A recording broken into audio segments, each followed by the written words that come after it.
అలిపిరి వద్ద ముంతాజ్ హోటల్ కట్టుకోవాలని సీఎంగా ఉన్నప్పుడు జగన్మోహన్ రెడ్డి ఒబెరాయ్ గ్రూప్కు 10 ఎకరాల టీటీడీ ల్యాండ్ ఇచ్చారు.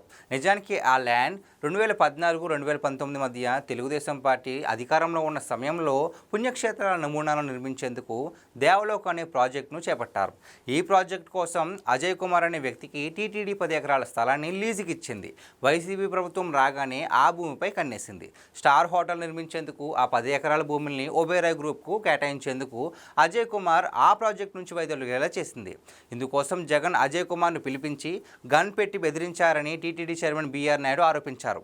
బెదిరించి దేవలోక్ ప్రాజెక్టు నుంచి వైదొలిగేలా చేసి కోట్ల రూపాయల లంచాలు తీసుకుని ముంతాజ్ హోటల్కు ఇచ్చారని బీఆర్ నాయుడు ఆరోపణలు.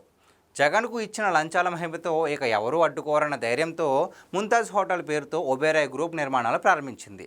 టీడీపీ ప్రభుత్వం వచ్చిన తర్వాత అలిపిరిలో ముంతాజ్ అనే పేరుతో హోటల్ కట్టడం వివాదాస్పదమైంది. టీడీపీ ప్రభుత్వం భక్తుల మనోభావాలను దృష్టిలో పెట్టుకొని ఒబెరాయ్ గ్రూప్కు అక్కడి నుంచి వేరే ప్రాంతానికి వెళ్లేందుకు ఒప్పించింది. టీటీడీకి మళ్ళీ ఆ స్థలాన్ని అప్పగించింది. అయితే అసలు హోటల్కు లీజుకి ఇచ్చిన వైసీపీ నేతలు ఇప్పుడు ఆ టీటీడీ స్థలాన్ని ప్రైవేట్ వ్యక్తులకు ఇస్తున్నారని మళ్ళీ ఆరోపణలు చేస్తున్నారు.